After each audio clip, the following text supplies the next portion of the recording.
Thank you very much. Thank you, everybody. Nice to see you. We have a lot of interesting things to talk about, and we have some very specific things. So we'll take our time. We have plenty of time. I think you have plenty of time. I hope you like the weather. It's very nice. Nice place. Nice location. And I do thank you for being here. And we don't have very much heat. So I'd say it's perfect weather for this. The rain is not imminent based on the fact that there are no clouds. So it's really nice. It's really nice. And let's go over some big facts and some very substantial truths about where we stand as a country, because we're a failing nation because of the way it's been run for the last 3.5 years. We're a failing nation. People are coming into our country by the millions and millions and millions. We have no idea who they are, where they come from. But we're also a failing economy. Kamala Harris is a radical California liberal who broke the economy, broke the border, and broke the world, frankly. Very destructive to the entire world, because as we go, oftentimes the world goes. She destroys everything she touches, and if she wins, your finances and your country will never recover. You're never going to recover. A radical left person wants to put price controls all over the place, which will end up driving up your prices, not down your prices. Harris has just declared that tackling inflation will be a day one priority for her. It's going to be day one. But day one, really, for Kamala was 3.5 years ago. Where has she been? And why hasn't she done it? Why hasn't she done it? I hear her complaining all the time. She was the border czar, but she didn't do anything. It's the worst border czar in history. There's never been a border czar so bad. She's been unbelievable in terms of her badness to some of our allies, some of our great allies. You know who I'm talking about. Here is the record of economic calamity that Kamala is desperate for voters to ignore. She cast the tie-breaking votes that caused record inflation. She cast the votes. She's trying to blame Biden, as you know. So it was Biden, but I'm going to do a better job. But it was her. And if she wants to do a better job, she's still got 5 months left, right? But she can't do a better job because she doesn't know how to. And she's of a place in life where she wouldn't know what a better job is. Going to destroy our country. And as a result of Kamala's inflation price hikes, they've cost a typical household a total of $28,000. These are numbers coming from government. They're not coming from me. $28,000 she's cost a typical household. Kamala's inflation nightmare continues to cost the average American family $1,100 every single month. $1,100. Again, government numbers. You're paying $148 more a month on food.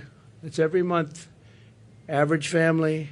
Because Kamala and her ideas, and Joe Biden too, I mention him, but he's sort of gonzo.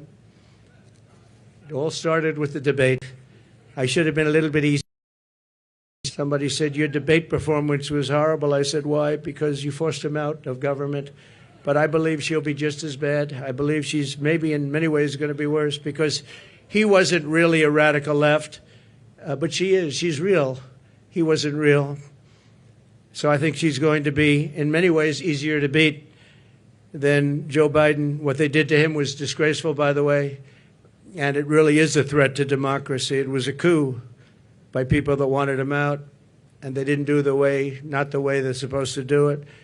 $129 more on energy and $241 more. This is all per month on rent. So you have that, $148, $129, $241, and then many other increases. You add it all up, it's thousands and thousands of dollars that she and he have cost people. The cost of a typical monthly mortgage has doubled since I left office, and that number was about 3 months old from government, and now it's tripled. We had mortgage rates at around 2%, close to 2%, and they're now at 10%, and you can't get a mortgage. So that means it's a lot higher than 10%. I guess it is whenever they want to give over the money, and that's a lot more than 10%. So when you think about double, they've actually quadrupled or more than that. Think of that, quadrupled, which really kills the American dream for young people. Young people are being devastated by what they've done to our country. Grocery prices have skyrocketed. Cereals are up 26%. Bread is up 24%. Butter is up 37%. Baby formula is up 30%. Flour is up 38%. And eggs are up 46%. And many items are up at much higher rates than that. Now Kamala is reportedly proposing communist price controls. She wants price controls. And if they worked, I'd go along with it too, but they don't work. They actually have the exact opposite impact and effect. But it leads to food shortages, rationing, hunger, dramatically more inflation. Their Inflation Reduction Act, by the way, was a disaster. It's what caused the inflation. Their Inflation Reduction Act was a con job. They actually admitted that it wasn't really for inflation that they did it. They don't know why they did it, but they named it the Inflation Reduction Act, which was a very nice name. Got approved based on that. Unfortunately, people didn't understand it. I understood it. I said that's going to cause tremendous inflation, and it did, among other things like energy. She's running on the Maduro plan. We call it the Maduro plan, like something straight out of Venezuela or the Soviet Union. This announcement is an admission that her economic policies have totally failed and caused really a catastrophe for our country, and beyond that, a catastrophe in the world. A little bit unrelated, but not totally unrelated. We have wars breaking out in the Middle East. We have the horrible war going on with Ukraine and Russia. All these things would have never happened if I was president, would have never, ever happened, and they didn't happen. Since Harris took office, car insurance is up 55%, and they just announced it's going to be substantially higher than that within the next week. They expect big increases in car insurance. It's out of control, and insurance generally. Thanks to Kamala's war on American energy, electricity prices are up 32%. Gasoline prices are up 50% and going higher. Meanwhile, real incomes are down by over $2,000 a year. So the incomes for people are down $2,000 on average a year, government numbers. The typical American has seen a 4% pay cut under Kamala and Biden. Crooked Joe Biden. Credit card debt has exploded by 50% under Harris to a record high. It's now at a record high. It's never been anywhere close. Since March, and by the way, people are going to have to start paying that, and it's not going to be a pretty sight for the next period of time. It could be a substantial time. Since March of 2022, the average middle-class household has lost $33,000 in wealth. How about that? $33,000. That's average. In July alone, 350,000 people were added to the unemployment rolls. It's a lot of people. 350,000 people added to the unemployment rolls. And think of that. That's in 1 month. That's in July. Virtually 100% of the net job creation in the last year has gone to migrants. You know that? Most of the job creation has gone to migrants. In fact, I've heard that substantially more than beyond the number of 100%. It's a much higher number than that, but the government hasn't caught up with that yet. But virtually right now, as of the time they did this, virtually 100% of the net job creation in the last year has gone to migrants. Harris gave work permits and Social Security numbers to more than 3 million illegal immigrants to steal jobs from Americans. So think of that. And, you know, they're having a lot of problems with Social Security. I'm going to be the one to save Social Security, but they're having a lot of problems with Social Security because under their system of putting all of these people into it, it's going to blow up and fail. If she's elected, Social Security will fail. It'll be a blow-up like you've never seen before. It'll be a bankruptcy of the entire system, probably the nation itself. You don't have to imagine what a Kamala Harris presidency would be because you're living through that nightmare right now, and it is a nightmare. It's a nightmare.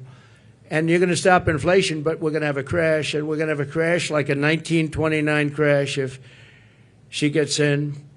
You saw a gentleman yesterday who got up, one of the top analysts in the world, frankly, and said that if Trump isn't elected, he predicts, and he's predicting you have a stock market crash like 1929.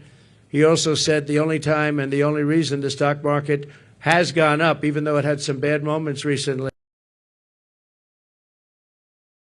but I think we'll take a substantial lead. You saw the polls come out today. We're leading in most of the polls, but you'll have I have a lot of friends over there. So I don't think they're reporters, however, are they?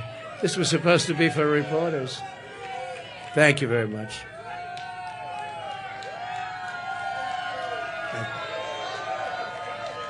Thank you very much. When I left office, I handed Kamala and crooked Joe Biden a surging economy with no inflation. The 30-year mortgage rate was around 2%. Gasoline had reached $1.87 a gallon. We actually had many months where it was lower than that, but we hit 187, which was a perfect place, an absolutely beautiful number. Real income surged by more than $4,200 a year when I was president.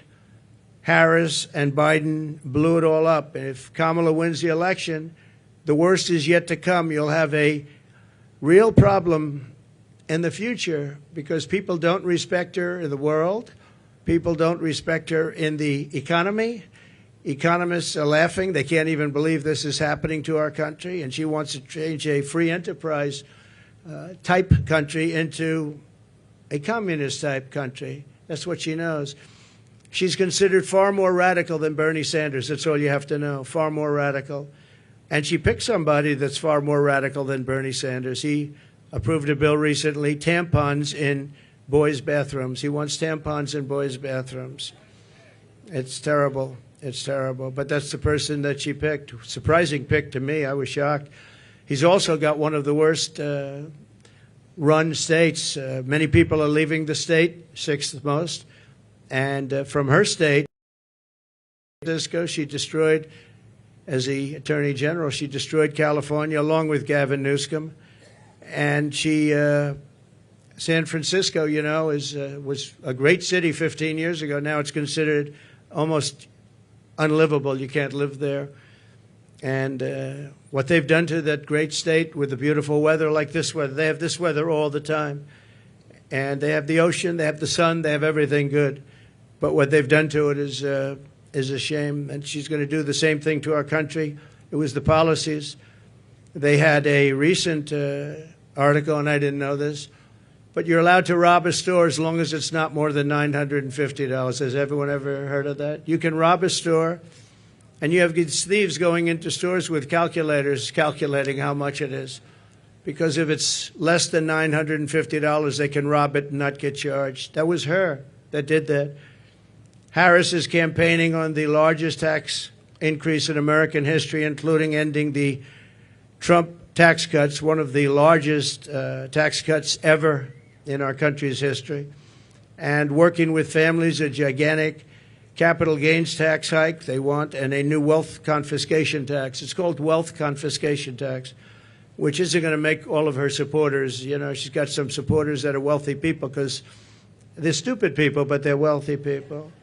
She said that a 70 to 80% tax rate is, quote, a bold idea that should be discussed and studied. 70 to 80%. She co-sponsored legislation to abolish very popular private health insurance, which 150 Americans rely on, dumping everyone onto inferior socialist government-run healthcare systems with rationing and deadly wait times while massively raising your taxes. She wants to take away your private health care. There are many people in this country who spend a lot of money on private health care. It's the best health care in the world, by the way. But they want to do it. They worked hard to make money, and they want to do it. Under her, you're not going to have private health care plans anymore. And you can be a wealthy person or a middle-income person, and you want to spend on a really good plan, better than a government plan could be, far better. And you're not going to be allowed. You're all going to be thrown into a communist system. It's a communist system. You're going to be thrown into a system where everybody gets health care. You wait for your doctor like 10 months, 12 months, 11 months. You got to see some of these plans, how they work in other countries. It's disgraceful. So private health care is gone. She wants it out. Now, she could change on that, and she might change on that. She's changed on everything, but I said, why are you changing? I actually was asking somebody that knows her, why is she changing? She had these policies and ideas for years and years and years, and very solid on them. All you have to do is go back and look at your tapes, which many have been discarded because they don't want, discarded by the fake news, because they don't want people to see what she said just a year ago and 2 years ago. I've never seen anything like it. Even my statement on waiters, waitresses, caddies, a lot of great people, people that drive cars, no tax on tips. All of a sudden, out of the blue, she comes out. That was months ago I said that. And she came out and she said, no tax on tips. She could have at least said, you know, President Trump had some great ideas, but one of the ideas was no tax on tips. I think it would have been nice, and people would have accepted that. But she just came out like it was hers, and she never had her. In fact, just the opposite. The IRS is all set up to really go after people that make tips. And they passed legislation and signed executive orders making it really hard on waiters, waitresses, and that was very recently. That was just before I made the proposal. They were really going after people. So they're lying when they say that, you know, this is what they want to do, because their legislation, which everyone knows, and their executive orders were extremely tough. They also put 88,000 new IRS agents in that can go and harass everybody. She wants to close dozens of existing power plants, causing rollbacks of power in our country. You're going to have brownouts, blackouts, the likes of which you've never seen, and plunging millions and millions of people into poverty. That's going to put them into poverty, and they're not going to have heat. They're not going to have air conditioning. She wants to close dozens of existing power plants. Now, maybe she'll change that, too. But she's got a lot to change. Almost everything she's ever said, she's got to change. Nobody's ever seen, and that's why we're here. Nobody's ever seen anything like it. She wants to abolish coal, oil, and natural gas, 84% of U.S. energy supply. And it's the coal and the natural gas, clean coal, I call it, and oil, natural gas that create electricity.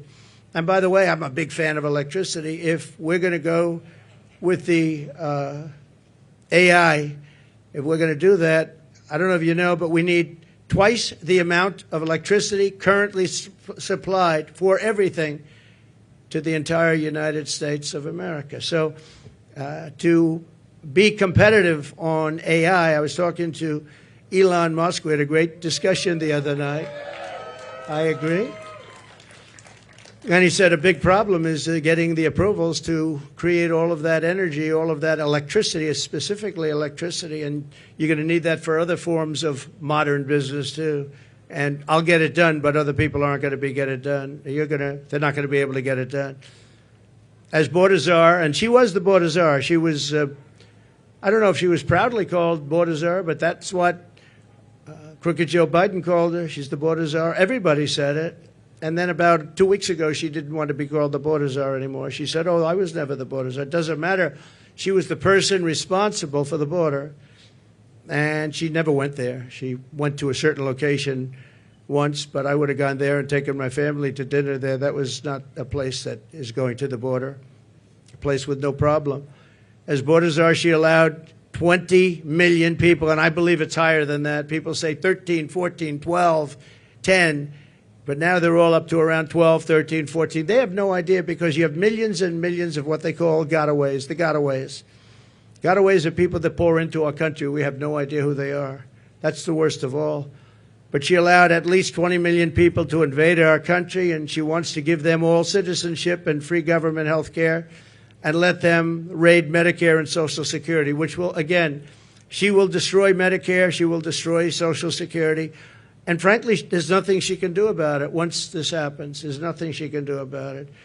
She called for abolishing ICE. These are great patriots who are tough, tougher than anybody in this audience. Some of those people, I know them over there. Some of those men and a couple of the women, to be honest, they're tough as hell, but they don't want to fight MS-13. I've seen it.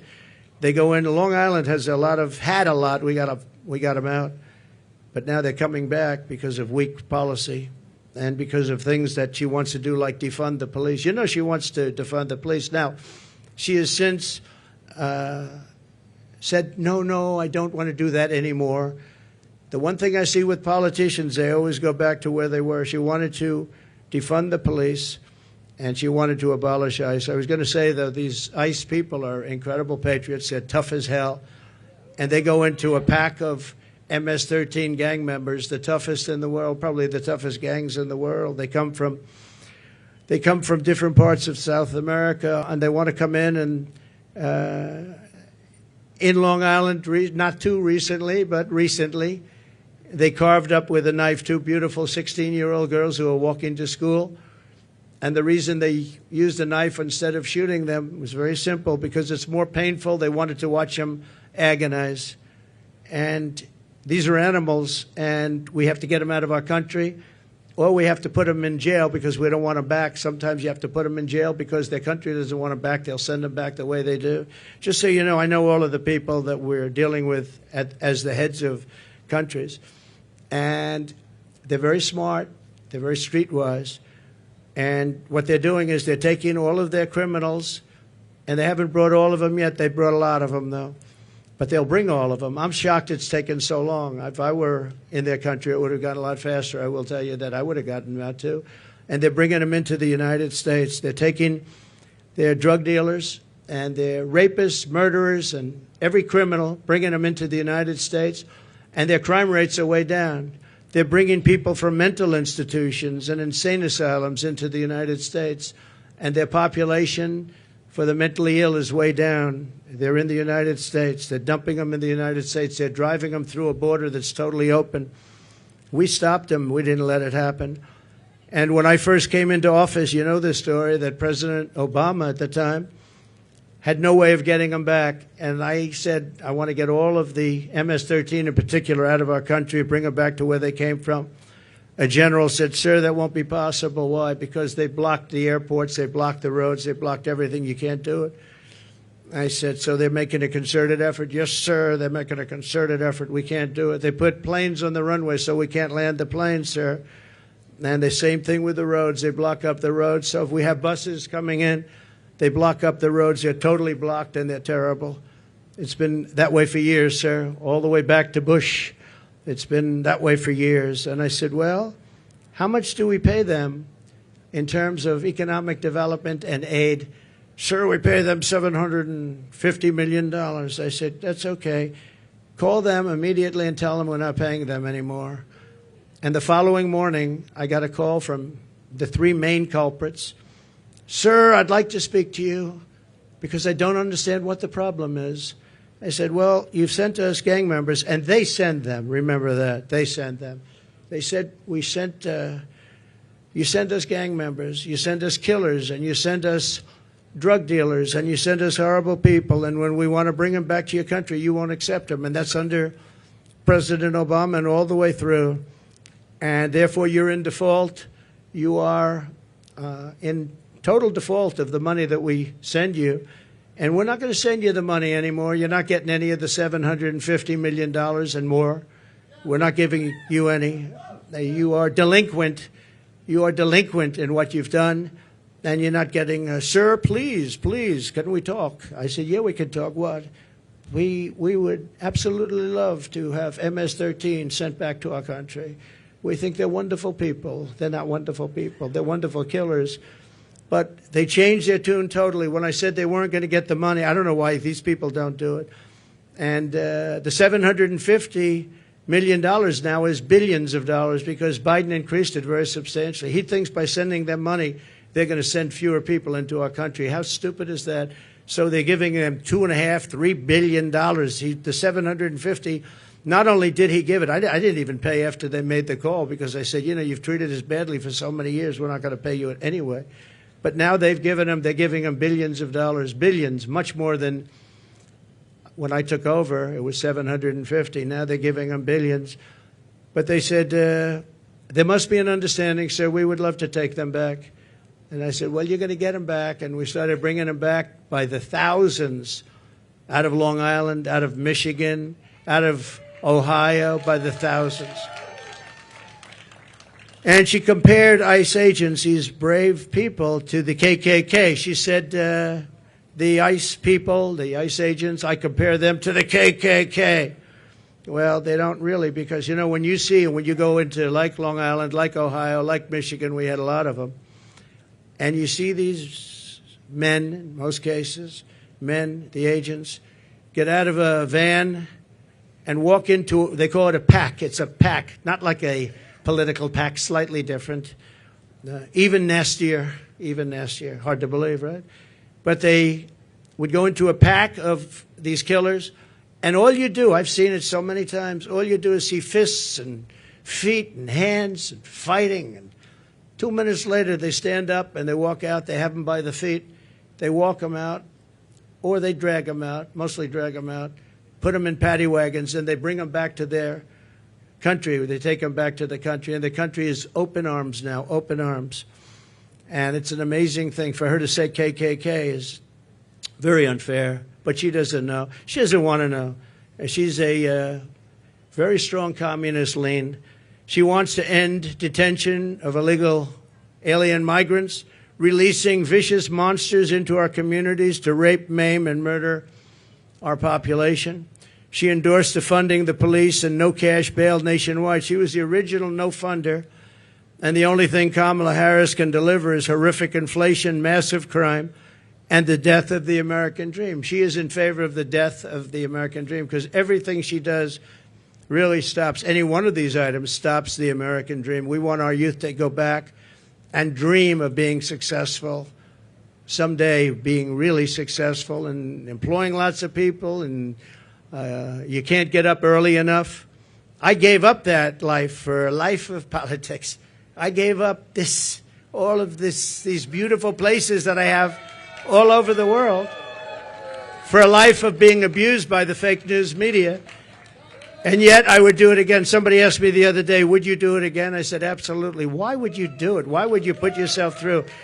They go after you. They weaponize government. You have to deal with crooked judges that are after you and crooked prosecutors. And the New York court system is vicious and totally biased and, frankly, totally crooked. Why would you put yourself through? I said, because we're going to make America great again. That's what we're going to do. And it's very important. So when I win, I will immediately bring prices down starting on day one. We will end Kamala's war on American energy, and we will drill, baby, drill. We're going to drill, baby, drill.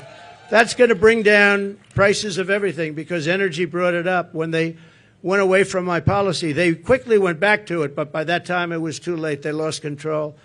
But they've gone back to it, and if they win the day after the victory, they'll stop with all the drilling. But they went back to it because prices were going through the roof. They were going really bad, and that's what caused our inflation, and that's what destroyed the lives of many Americans.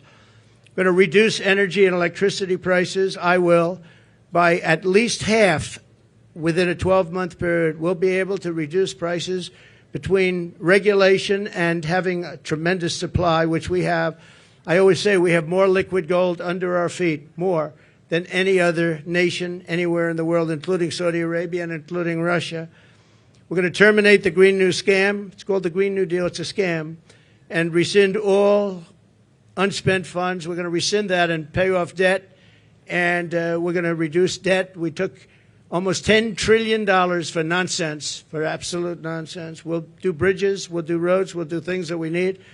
But we're not going to be spending it and wasting it stupidly and have China laugh at us. I remember when, just a short while ago, Kerry goes, hops in his private plane, flies to China to talk about the energy prices and the energy situation in China with President Xi, who I know very well. Had a very good relationship until COVID came in, but that was a fence too far. But we had a great relationship, and Kerry would go up there, and he'd leave so happy. But they don't do anything. They just talk. They said, oh, yeah, we're going to do that. Oh, as soon as we get to it. In the meantime, they're building a coal plant every week, but now I hear it's 2 coal plants a week. And we're dying for energy. We don't have energy, and they're getting set for the AI because they're going to create so much electricity, and we're not going to be able to do it. But you'll do it if I have it, because that's an emergency. We have to be able to compete with China and other countries that are able to create new energy if they want to, and they're going to want to, and they do want to. But they're building at least 1 coal plant a week. Germany, as you know, went a little bit like us, and that was the end of Angela because their whole economy crashed. And their new government is building coal plants all over the place. They're building brand new coal plants, nuclear plants, and other things because Germany was going to fail. So why are we following these countries that tried it and failed? And they're smart countries. They tried it, they failed. Why are we doing this? Why aren't we creating great energy plants, great sources of energy, instead of playing this game with wind that is ruining everything, killing all your birds, destroying the fields, all these gorgeous fields? You got windmills all over the place, and you have birds. You want to see a bird cemetery? Just go under a windmill. You see thousands of birds dead. The bald eagle, if you kill an eagle, they put you in jail for years. And yet these windmills knock them out like nothing, and nothing happens to the people. No, it's a green scam. It's a shame. Look, I'm all for clean energy. I want clean water. I want clean air. But you can't destroy your country over it. You just can't do that. We want to stop wasteful spending and big government special interest giveaways. You have giveaways. You have some of these people that are giving. Look, they're not giving millions and millions of dollars to politicians because they like their policy. They're giving it because they made deals. They're going to take over lots of different things in our country. They're going to build windmills as an example. They're going to build big solar fields that take up half the desert. Massive solar fields, and I'm a big fan of solar, but it can't fire our plants. It's not going to fire our plants. Fire up those plants. We got to get them going, and the only thing that can do that is fossil fuel right now. And the only thing that can make electricity, which we all want, is right now fossil fuel and nuclear. And nuclear has its place, a very big place in our country, very big place. China is going with nuclear. France has been going with nuclear for many years. We want to end the Biden-Harris electrical vehicle mandate. We have to get rid of the electric vehicle mandate. And look, Elon endorsed me strongly, most powerful endorsement. He said it 3 or 4 times the other night during our little chat. But a chat that was very well listened to and attended. We know that, right? It broke every single record, I think, in history. And he's a great guy. But I told him, I said, you know, I have one problem. I'm all for the electric car, but it's a very small percentage. I think the electric car is incredible. I think what you've done is incredible. But people are going to want, some people are going to want gasoline-propelled cars. They're going to want hybrids. They're going to want other types of cars. And Elon, you know, they're going to have to do that. And he understands that fully. And I think he was amazed by this electric vehicle mandate. They want it for trucks, too. If you do it for trucks, you're not going to have any. You talk about a supply chain problem. A truck going from New York to Los Angeles, if it's electric, will have to stop 6 times for long periods of time. If you have diesel fuel, it goes all the way, and you can even come a piece of the way back before you have to reload. And with diesel, the truck gets lighter because you're using up the fuel. With the electric, it stays at a heavy weight. An electric truck is 2.5 times heavier than what we would call our traditional trucks. And a man from a company said to me, you know, sir, I've been buying trucks. For 50 years I've been buying them, and every single year they got better and bigger and stronger and more powerful and more efficient, more fuel efficient. And now we build apartments in the truck, sir, and you would be proud to stay in those apartments. And then I say, I don't know if I would. But I know exactly what he meant, those big, he said, it's incredible, the trucks. I said, who builds the best truck? He didn't tell me. He said, they all do. You have 4 companies, 5 companies, they all do, sir. They build great ones. He said, but for 50 years they got better. Every year, I started off with 1 truck. I said, how many trucks do you have now? 27,000. I said, 27,000, and all big ones. He's the biggest. This is the biggest. He said, for 50 years I've been buying, and every single year they got better, more efficient, stronger. He said, if they make us buy electric trucks, we will go back 70 years because the truck is worse than the one we had 50 years ago. And he said, I won't partake in it. They want people, they want the truckers, the trucking industry to do that. One other thing, the truck is heavier, and the battery is much larger than the tanks. And the battery would take up about half of the payload. Think of that. But just as importantly, the battery and all that goes into electric is much heavier. The truck it weighs 2.5 times more than a normal truck fired up by diesel. And he said, if that's the case, sir, you would have to rebuild every single bridge and road in America because the weight is so enormous. It wouldn't be able to go on the bridges and all of the different weight-bearing roads in America. I said, did you explain this to the people? I mean, you know, a 5-year-old child, if he was hearing these things, it doesn't go far. It takes too much room. You don't have any room left for anything. It's almost the whole thing would be carrying a battery. Does anybody explain this to these people? We do explain it. They know it very well. At the end of the meeting, they say, we don't care. Just start making your electric truck. We're not going to do it. We're not going to do it, he said. So we're going to repeal all that. We're going to repeal Kamala's regulatory onslaught, saving households an estimated $5,000 a year at a minimum.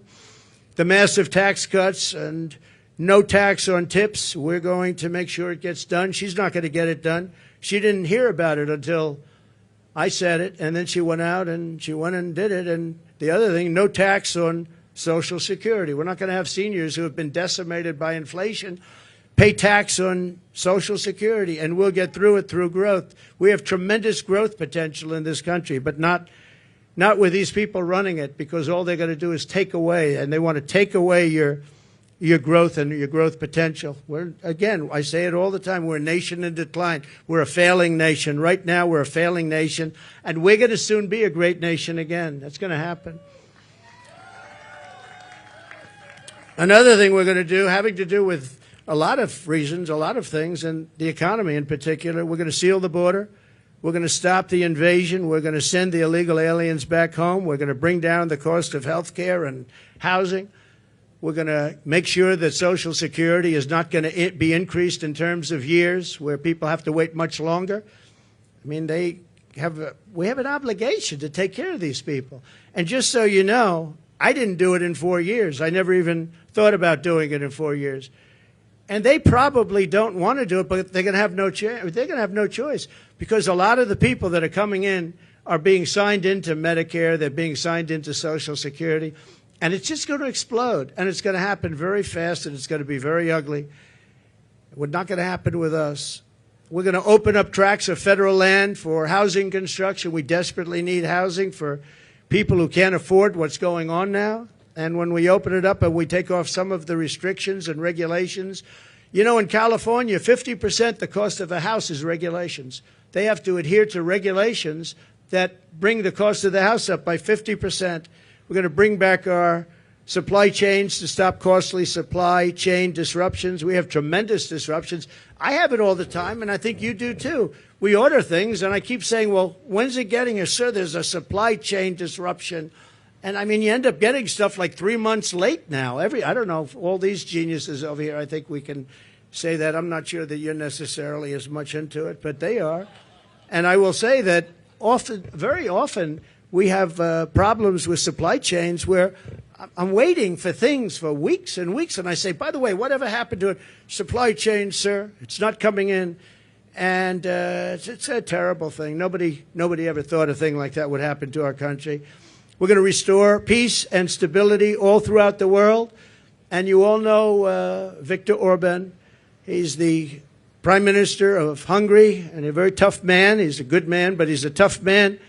And they asked him, what do we need to stop all of the wars with Israel? What do we need to stop the wars in Russia and Ukraine and all the other wars that are starting? He said, when President Trump was here, we had no wars. We didn't have Russia lining up at the borders to go and attack Ukraine. We would have never had Hamas, because Hamas had no money, because Iran had no money. I said to China and everybody else, if you buy from Iran, you can't do business in the United States. And I'm not looking to be bad to Iran. We're going to be friendly, I hope, with Iran. Maybe, but maybe not. But we're going to be friendly, I hope. We're going to be friendly, but they can't have a nuclear weapon. They can't have a nuclear weapon. And we were all set to make sure that they don't have a nuclear weapon, because once they do, it's a whole different world. It's a whole different negotiation. But Viktor Orban said, if you put Trump in, nothing's going to happen. Everyone's going to be peaceful, because they were afraid of Trump. Now, I don't like saying that I said that. I would say maybe they respected Trump.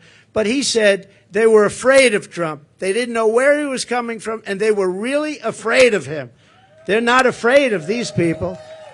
And being afraid isn't so bad, but I would say more importantly, they respected me. But he didn't use that word. He said they were afraid of Trump. And we would have not had any problems with China and Taiwan. We wouldn't have had any problems with Ukraine and Russia. We wouldn't have any problems with anything. But we will stop inflation. We will make America affordable again. And we're going to bring back the American dream. We have all these young people. They're coming out of schools, colleges, everything else, and they're not going to have the American dream. They don't even think about the American dream. Right now, they just think about survival. And I just want to end by saying we have tremendous potential in this country. We can do amazing things, and we can do them fast. We have to get the criminals out. We have to get them out immediately and fast and tough. We're going to rely on our local police. Our local police law enforcement has been so incredible. And they know. Somebody said, how will you get them out? How will you know? The local police know the name and serial number and middle name and last name and where they come from of every single bad guy that's come into our country. And we're going to rely on local police, and we're going to make sure that they have immunity from prosecution because, frankly, our police are treated horribly. They're not allowed to do their job. You know that better than anybody. They're not allowed to do their job. If they were allowed to do their job, we wouldn't have cities that have crime rates. You look at Chicago. On the 4th of July weekend in Chicago, think of this, 117 people were shot and 17 died. Afghanistan isn't anything like that. And speaking of Afghanistan, the single most embarrassing day in the history of our country. And yesterday I saw they gave $85 billion worth of brand new military equipment that I rebuilt the military. So this was equipment that to a large extent I bought, but brand new. And they had a parade yesterday, a beautiful parade. We were going to get out with dignity and strength. We were there for 21 years. And we were going to keep Bagram because it's 1 hour away. Bagram is this massive Air Force base that I visited. It's a massive base. And we were going to keep it because it's 1 hour, not because of Afghanistan, but because it's 1 hour away from where China makes its nuclear weapons. And they were showing it off yesterday, but the fact is that China now controls Bagram. China, can you imagine that? And we left. We were going to stay there. We were going to keep it. We were going to get out with dignity, strength. We were going to take our soldiers out last, not first. We took our soldiers out first. I dealt with Abdul, and he's still the leader. Strong man, smart man. But he understood that if he did anything, because we were losing a lot of people to the snipers, and under Obama, it was terrible. It was brutal. They'd be walking around and just get shot, and that was the end of them. Our people, and other people too, civilians.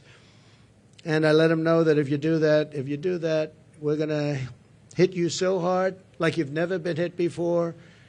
But why, he said, do you send me a picture of my home? Why?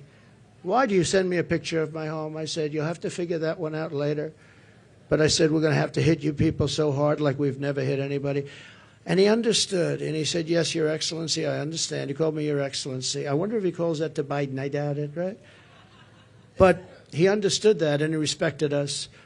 And for 18 months, not one American soldier was killed. Not one. And then I left because of an election where I got millions of more votes than we did in 2016. We got millions of more, from 10 to 12 million votes more. Think of that. No president has ever gone with that kind of an election uptick. Usually a president will get less. President Obama got less, much less, his second time, but he won. But he got much less. We got 10 to 12 million votes more, and that's not including other votes that we can talk about it another day. But this is their votes, 10 to 12 million more. And we left, and that's when all the problems started. We didn't have these problems. We would have never had a problem with Abdul.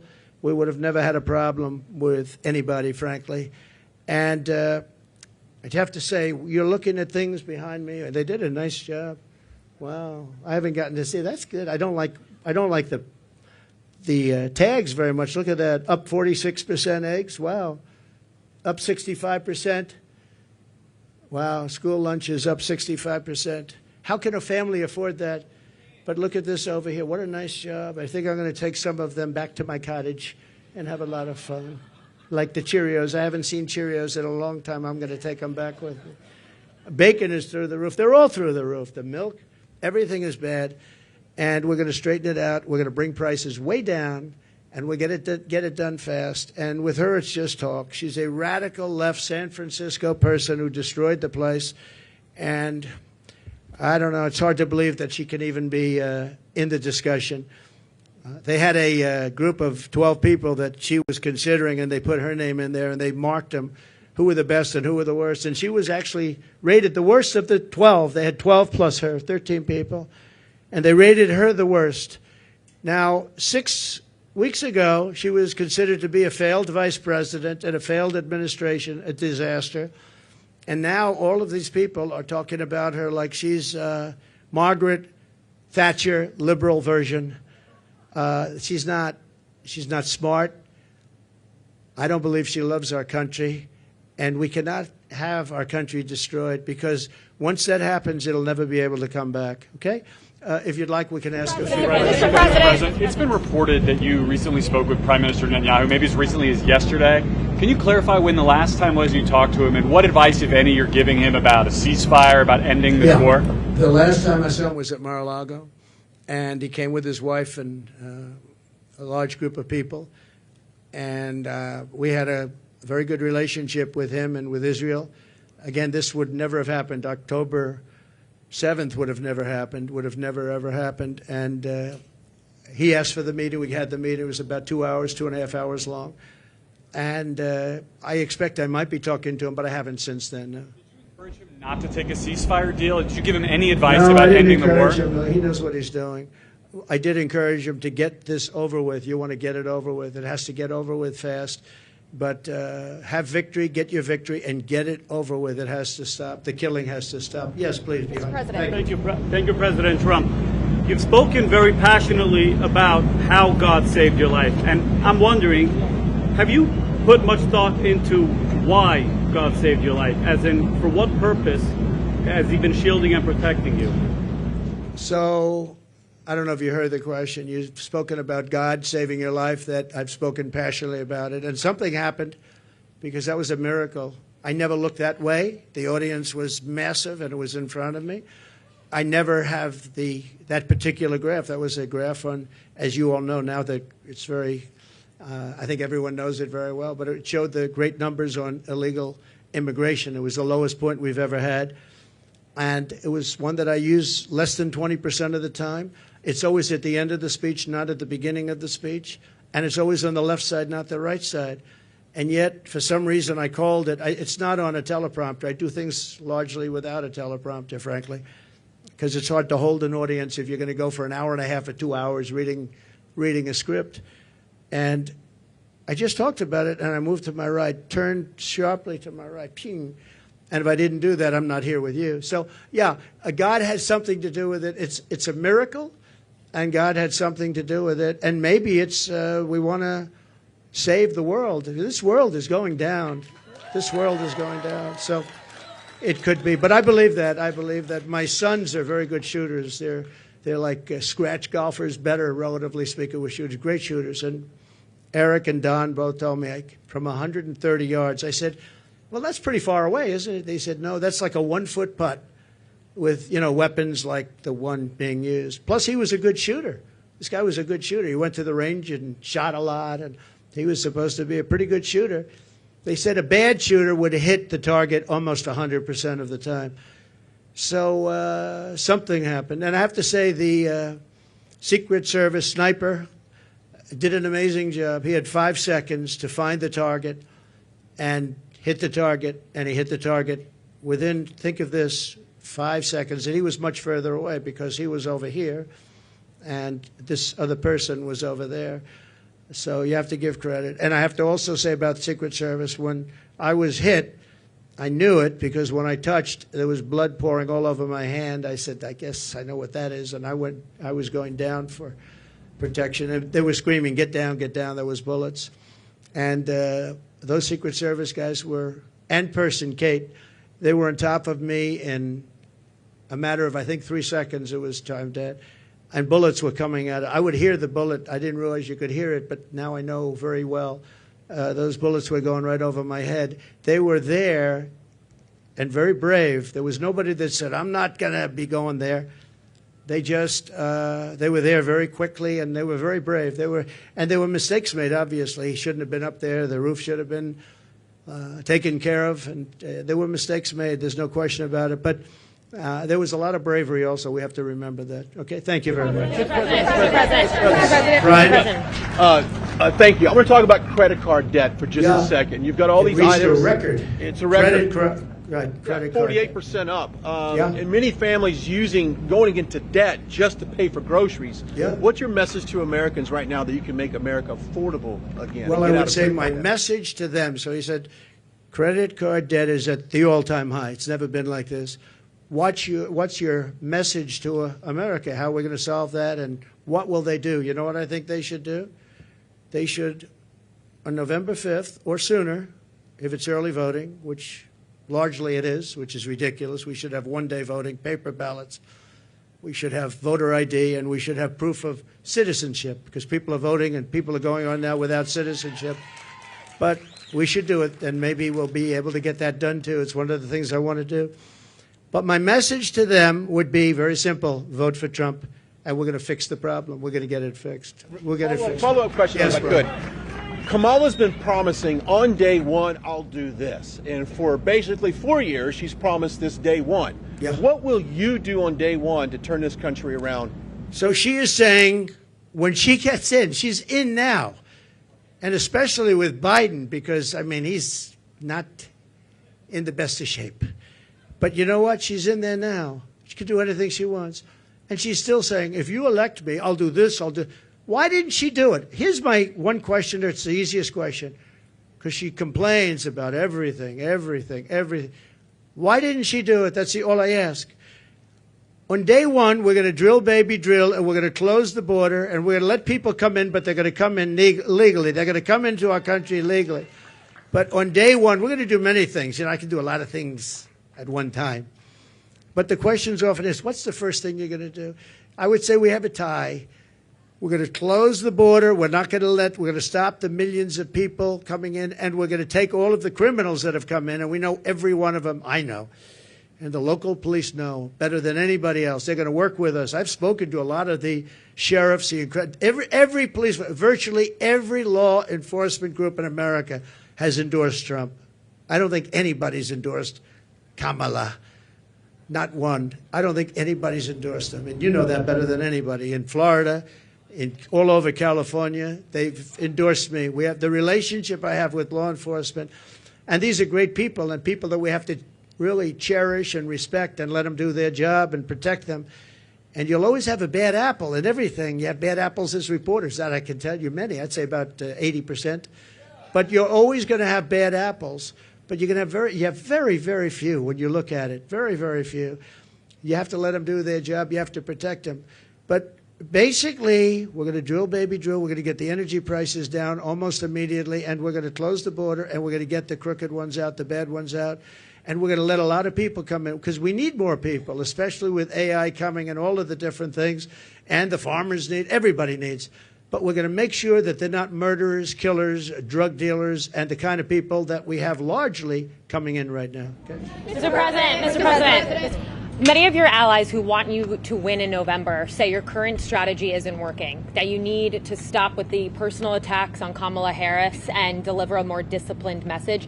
Do you agree? And also, you added more people to your campaign today. Yeah. Is that a sign of a shifting strategy? No, I think it's a sign of we want to close it out. We have great people. Susie is fantastic, as you know, and Chris is fantastic. They're leading it.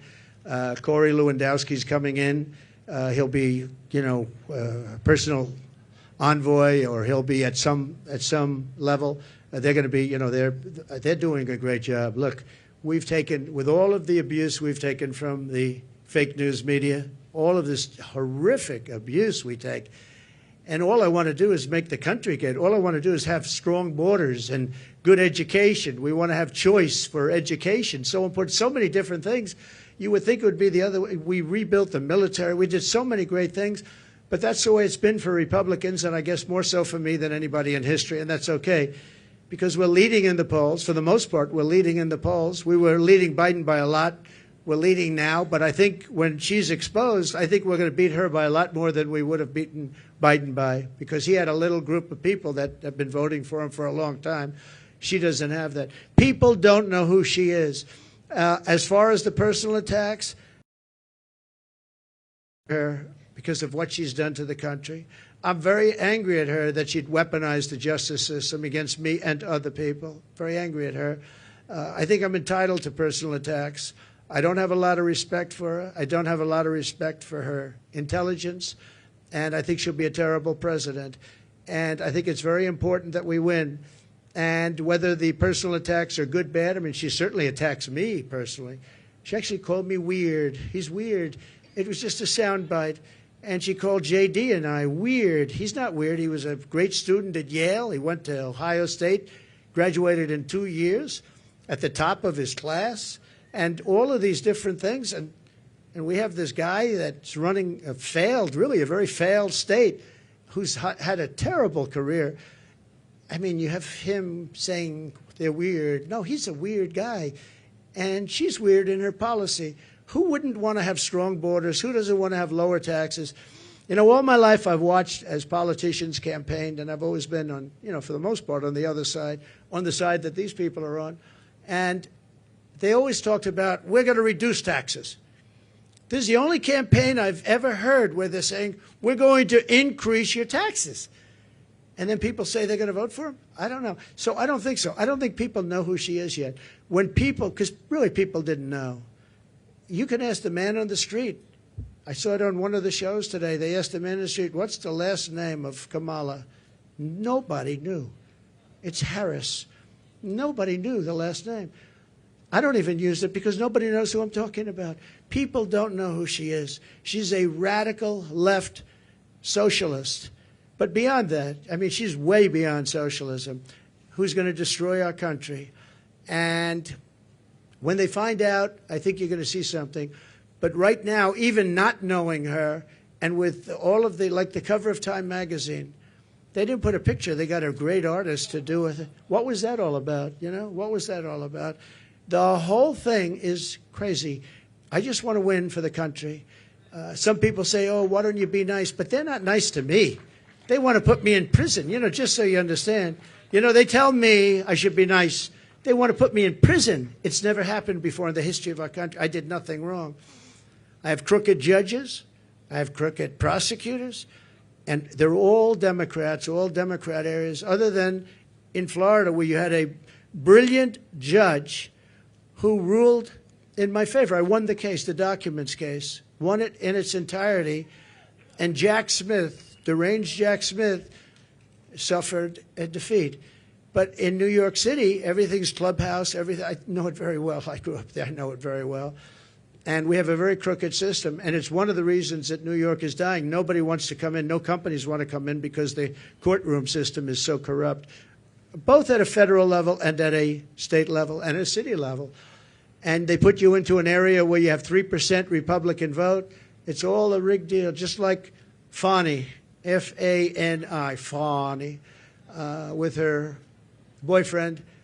And I think that's been discredited, too. They've been discredited. But think of it. They don't want me to be a little bit nasty. They want to put me in prison. Me. They want to put me. It's never happened before in the history of our country. It's happened in third world countries, but it's never happened here.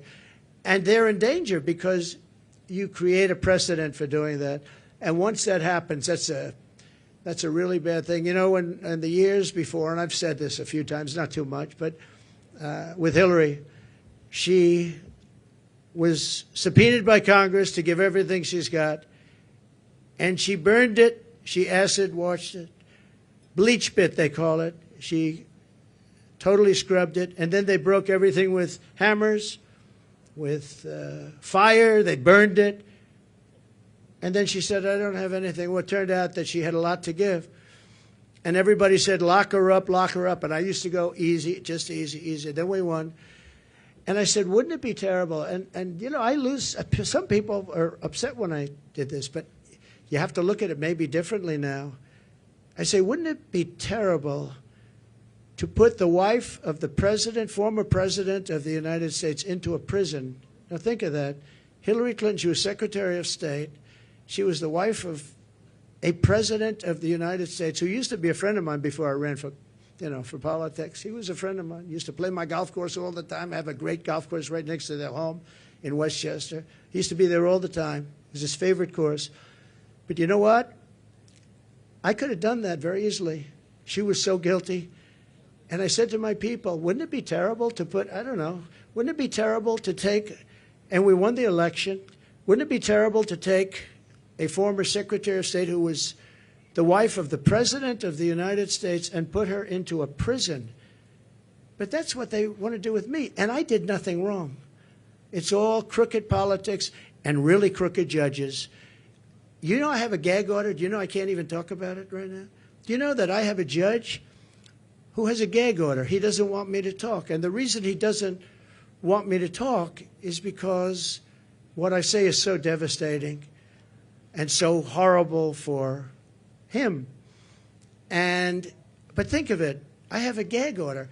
There's never been a politician in history, I mean, probably for any politician for a city council office. I'm the leading candidate to be president. I won virtually unanimously. You know, I beat everybody. It was the quickest primary in history. There's never been one that was done so early. I had people that were very talented people, and I beat them by 45, 50, 60, 70, 80 points. There was never a close race. Nobody was even close. Good talent. They weren't close. And I'm running against the Democrats. So it's a two-party system, whether we like it or not. Republican, I'm the Republican, and I'm leading. But let's say I'm tied, but I'm leading. I believe I'm leading by a lot more than people think, and I believe we'll be leading by a lot more. And I have a judge who put a gag order on me. So when you ask me a question, or when you ask me a question, I can't give you an answer, because if I give the answer, they want to put you in jail. He said, we'll put him in jail if he talks beyond the gag order. And this is in a state where, unfortunately, the laws have been very bad, and they haven't been upheld by the appellate divisions generally. Although I have one case where we a certain judge, I won't use names, but the Attorney General case where we won 5 appeals on the same case, the most ever trial. It was a ridiculous, horrible decision where you have a very, very biased voting population and a judge whose hatred of Donald Trump was beyond belief. And we won the case, but he ruled a ridiculous amount of money, civil case, ruled ridiculous. Now, this is what they're doing is interference with an election. They want to interfere. Look at the one thing they want to sentence right before the election takes place. Let's sentence him, because who's going to vote for him if we sentence him? Let's sentence him right before. No, this is interference with a presidential election at a state level. And it's a state that always goes Democrat. It's interference. And as you know, the Supreme Court ruled recently on immunity, and I'm immune from all of this stuff that they charge me with. But isn't it a terrible thing? And yet Hillary Clinton, when it came time to make a decision, I said, I don't want to put the wife of the President of the United States in prison. I want the country to come together and to be unified. And here it is a few years later, and these people say, let's put him, why? Because I challenge an election? Because I want to challenge an election, or some other reason? It's a really disgraceful thing. It's a shame. And it's a very dangerous thing for both parties, because once they start that ball rolling, once they started rolling, that's a nasty ball. Yes, please. Please. 2 quick questions here. Nikki Haley told our Brett Baer that Republicans need to stop whining about Kamala Harris, focus on courting those independents, those suburban women, the moderates out there. What do you think of that strategy, and would you consider having Nikki Haley on the campaign trail with you? Sure. I think that we've done very well. I think that we're hitting a nerve. I think this is a different kind of a race. All we have to do is define our opponent as being a communist or a socialist or somebody that's going to destroy our country. You know, I fought Nikki very hard. I beat her in her own state by legendary numbers. And I get along with her fine. I appreciate that she endorsed me and all of that. No, I think that I think relatively to what they're doing and how radical they are and how, in many ways, how sick they are, I think I'm doing a very calm campaign. I mean, we're here. There's no shouting. Now, you'll say he ranted and raved, and not you, but some of you will say he ranted and raved. I didn't rant and rave. I'm a very calm person, believe it or not. If I wasn't, I probably wouldn't be around anymore, you know, probably wouldn't be around. But no, I think I appreciate her advice. I have to do it my way. You know, I ran against her, and I did it my way. People said I should maybe do it a different way, but I won in South Carolina by numbers that nobody's ever seen before. You know, it wasn't even close. And I think she's a good woman. I'd love to have her support. Yeah, she gave me support, but I'd love to have her go around and campaign. Quick follow-up on the economy. You mentioned this in your remarks. Vice President Kamala Harris wants to put a ban on price gouging. Do you think that the federal government should be responsible for determining food prices? Well, not only responsible, they probably can't do it legally, and that will drive up prices. She wants no fracking. Now, she may go and change that. I think she's already changed it. But she wants to have no fracking. I want no fracking. But for her whole life, she said that. No fracking. Then about, I don't know when, a couple of months ago, all of a sudden when she started looking at polls, remember this, she all of a sudden says fracking. I don't think I won Pennsylvania, and I did much better the second time. I won it in 2016, did much better the second time. I know Pennsylvania very well. I don't think there's any way in hell that somebody that's intelligent living in Pennsylvania is going to vote for somebody that basically will eventually end fracking, end fossil fuel.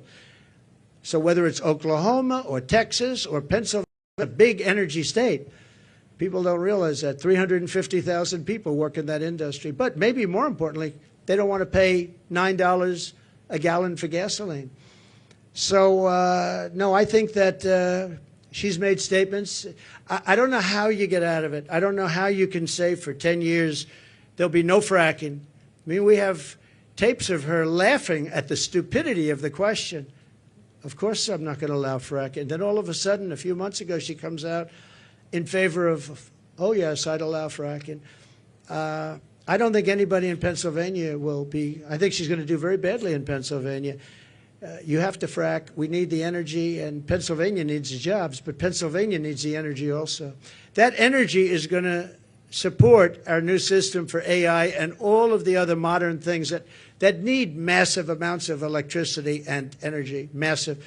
So it's a very good question, actually. But we have to unify as a country. We have to come together, and I think we can. You know, I get that question oftentimes, and I used to think maybe there's no way because, you know, some people want a border, some people don't want a border. Most people do want a border. But there's such a difference in people. But just before COVID coming out, so 3 years, we went a long period of time, and we had an economy going the likes of which no country had ever seen before. I think you would agree. There's never been anything like it. And people were coming together. People were calling me I would call them radical left. But I would say very liberal people, very progressive people. They came to me. We would like to get together. In fact, we worked out criminal justice reform. I was the only one that could have done that. I won criminal justice reform, and I got that for black leaders that came to see me. Criminal justice reform. Obama couldn't do it. Biden wouldn't even try. But nobody could do it. I got that done. And I got conservative votes to get it done. They needed at least 5 very conservative votes. It was very hard to do. I got that done. Our country was coming together. And, you know, I can tell you the story of criminal justice reform. When you do that, that means that's a big step. But I was seeing people that were not seeable, that I wouldn't want to see them and they wouldn't want to see me. And all of a sudden, I was having lunch with people that, if I told you who they were, you wouldn't even believe it. Our country was coming together. Success was bringing our country together. And it can be done. Success will bring our country together again. It can be done. It was an amazing phenomenon. And I used to say, I don't know, it's awfully tough to get it together. I've never seen anything like it. Like, for instance, me getting criminal justice reform done. And I did that with Democrats and some very conservative Republicans who said it's very unfair where people are staying in jail for 35, 40 years. And today they wouldn't even be charged with a crime for what they did. And we got it done, and I was very proud of it. But our country was coming together. The black population had the best numbers they've ever had on jobs, on income, on everything. The Hispanic population had the best numbers.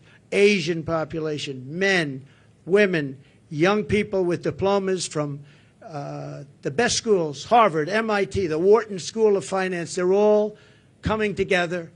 And everybody was happy. And young people without a high school diploma. The best MIT students and people without a diploma were all working. They were making more money than they've ever made. There wasn't one group that wasn't doing better than it was the year before, 2 years before, or 10 years before. It was the best our country had ever done, and we were leapfrogging China. China didn't have a chance. I took in hundreds of billions of dollars in tariffs from China. Hundreds of billions of dollars. No president ever took in 10 cents. And what happened was an amazing thing. We had a great, successful country, and our country was unifying. It was the first time anyone's seen it, but our country was unifying. From some of the polling out there, I know you're saying that you're leading in some polling, but there is other polling out there. A Fox News poll out just yesterday has you up by just 1 point. How do you break away? 1 or 2 points, yeah. And Fox News has always been my worst poll, believe it or not. And even Fox News had me up by 1 or 2 points yesterday. Came out, I think, 2 points, 1 point. I also think, I tend to poll low. In some cases, really low. In 2016, I was polling low because people didn't want to say who they're voting for. I don't know if that's supposed to be a good thing or a bad thing, but it is what it is. And we did very well in 2016, and we did much better in 2020, much better, but bad things happened. Through COVID, very bad things happened, so we're not happy about that. Yes, I've seen you around a little bit, so go ahead, please. Mr. President, thank you for doing Thank you very much. Thank you. So you talked about how COVID from China was a fence too far. What's your plan for holding China accountable if you get reelected? Well, I want to get along with China. I had a great relationship with President Xi. We made a fantastic trade deal, $50 billion of farm products and manufacturing products they had to buy here, and they were adhering to it. They don't adhere to it anymore because they don't respect Harris or Biden. But as you know, we signed a trade deal with China, and it was actually better than even the USMCA. It was a great trade deal. China had to buy $50 billion, not $15 billion, not anything else, $50 billion. And it was a great trade deal. I think that that's one of the underrated things. I think we'll have a great relationship with China. I hope we're going to have a great relationship. But it's got to be a fair relationship. China was taking advantage of the country for years. But so was every other country, in all fairness to China. Every single country was taking advantage of the United States. I can't think of one country where we were doing better than them. Japan was taking, Abe was my dear friend, one of the great men, great leader. But all of these countries were, I used to say, who signs these agreements? It's amazing that we economically survived because we had such bad negotiators or people were getting paid off. I actually looked at some deals. I'd say nobody could be so stupid to sign a deal that's so one-sided. Whoever made this deal has been paid off. And then I'd look into it a little bit, and all of a sudden he's working as an agent for that country 3 years later, 5 years later. Now, we changed a lot of those deals. South Korea, we changed the South Korea deal. We made it from a horrible deal to a good deal. I changed the Japan deal. But I made a great deal with China. They had to buy $50 billion worth. They never bought anything like that. In fact, it was a misunderstanding. When I said the people were negotiating, what number are we talking about? They said 15. I thought they said 50. So when they came back to me, they said, sir, we're all set to get it going. I said, good, what's the number? 15. I said, you told me 50. Why are we going down to 15? They said, no, we said 15. I said, you told me 50. Actually, I heard them wrong. They said 15, but I heard them wrong. So I said, go back and get 50. And we got 50 instead of 15. And it was great. You know, I really think that we can have a great relationship with China. We can have a great relationship with a lot of countries that right now. One of the things with China, I know as much as any country, but all of the countries, the one thing is they have to respect you. If they don't respect you, and you know, I was very tough in countries like Japan, and yet Abe, who was a great man, assassinated, horribly assassinated. He was a great man. He was a great leader. But I believe, and I was very tough on him. I was very tough on Russia. Russia, I was probably the toughest. I ended Nord Stream 2. I ended the biggest deal they've ever done, the biggest pipeline in the world, the biggest. All of Europe was going to be supplied by Russia, and I ended the deal. It was dead. And then Biden comes in and approves it. And they say, oh, I was nice to Russia. No, Putin actually said to me one time, you know, if you're supposed to be, like, friendly with me, I would hate like hell for you to be angry at me because you are brutal. Think of it. Not only that, the sanctions, but forget the sanctions. I ended Nord Stream 2. The pipeline was dead. And then Biden comes in, and he got $3.5 million, in all fairness, from the mayor of Moscow's wife. Remember that? During the debate, we brought it up, and Chris Wallace, who's not the father, he is not, there is no resemblance between him and Mike Wallace, that I can tell you. He said, you shouldn't be talking about that. I said, why not? They got the family, $3.5 million from the mayor of Moscow's wife. Why wouldn't I talk about that? He wouldn't let me talk. I said, I'm negotiating against two people, not one. I turned out to be right because a year later, that was a big scandal. Why did he get $3.5 million? But Biden approved immediately the pipeline in Russia, Nord Stream, and he killed the Keystone XL pipeline, 48,000 jobs. He killed it. He did the exact opposite of what he should have done. Yes, please. I know you had your hand up. Nice to see you. Thank you, Mr. President. Thanks for taking my question. You referenced your conversation with Elon Musk earlier this week. I want to ask you about that. You praised how he treats workers, saying they go on strike and you say, that's okay, you're all gone, so every one of you is gone. Are you really comfortable with companies threatening to fire workers who go on strike? Well, no, I want companies to get workers that are going to love them and work for a wage that lets the company make a profit so they can go and expand. In that case, they moved, as you know, they moved the company from California, Elon, from California to Texas because they were able to get things that California wouldn't give. And I did ask him one question. You're moving a very big company out of California that's been there for years into Texas. Did the governor ever call you and say, like, let's work it out because we don't want to lose you? And he said he never called. Governor Newsom, he never called. And you would have thought, if I were governor of California and if Elon or anybody else, they have oil companies leaving, I would be calling. But no, Elon wants to run an efficient company, and if he has to he got rid of a lot of people on X or former Twitter. A lot of people gone, and it still works.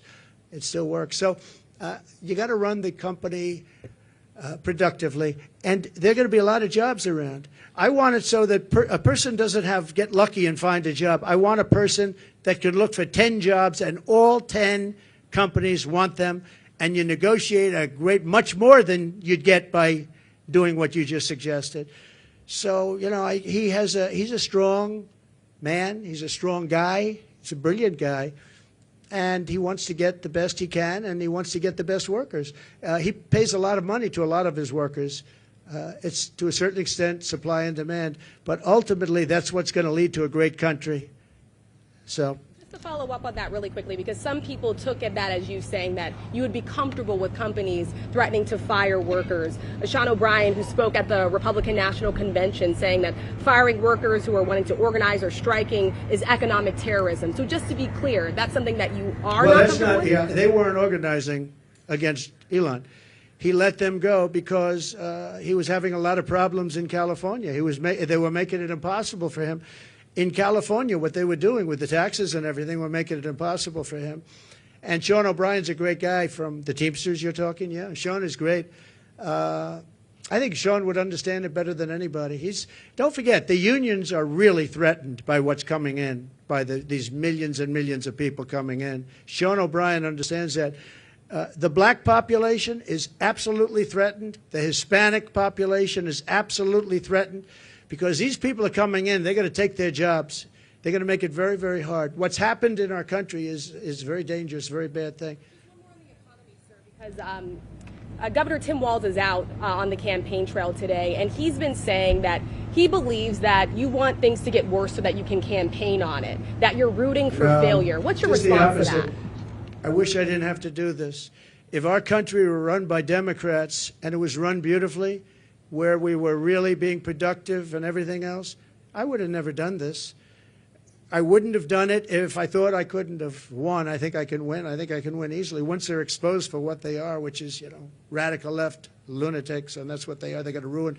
She's going to ruin our country. Going to ruin our country. And I just hope the people of our country, and I believe they are because I see it already happening, but I hope they are able to think for themselves, because if they think for themselves, if they look at the destruction that's going to be caused by Kamala and this person from out of nowhere, he came out of nowhere, a state that I love that state, but a state that's doing so poorly, where he's the one that signed in tampons in boys' bathrooms.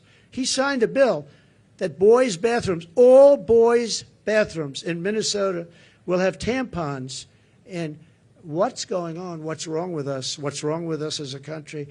So no, I would, if we had somebody doing a phenomenal job, I would be extremely happy. What I want to do is I want to see, even the last few months, I hope the country does really well, even though it would make it probably a little bit harder to win. I hope the country does really well. It's country first. I want our country to do great.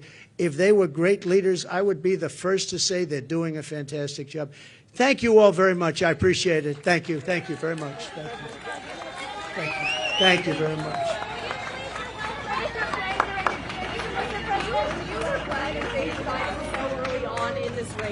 What? Do you regret debating President Biden so early on in the race? Do I regret debating Biden? So it was his request. He said we should get the debates on early, and I was willing. Don't forget, I got CNN, I got Jake Tapper and Dana Bash.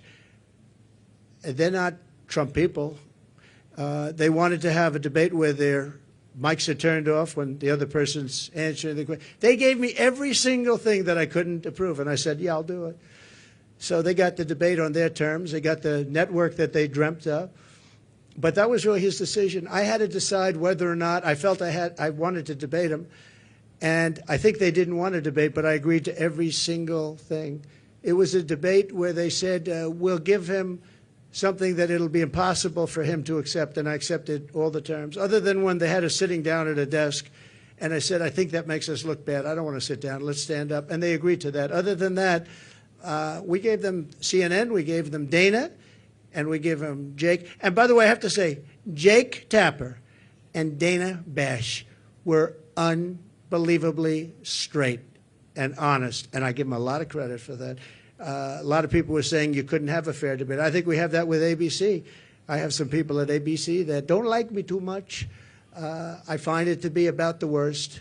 George Slobodopoulos. I have a lot of people at ABC that I find it to be actually the most unfair of all the networks, and they want to do it on ABC. Whatever, I don't mind.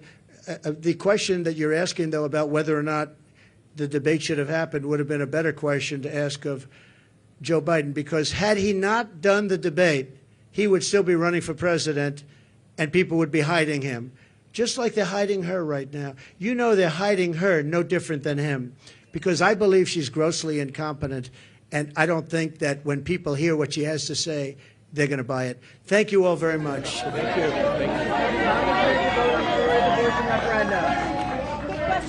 Thank you. Wheaties or Cheerios? Which one are you taking? I want them too. Which one are you picking? What happens to all these groceries? She's 100 years old. She wants my autograph. I think we should do it. Go do it. Yeah.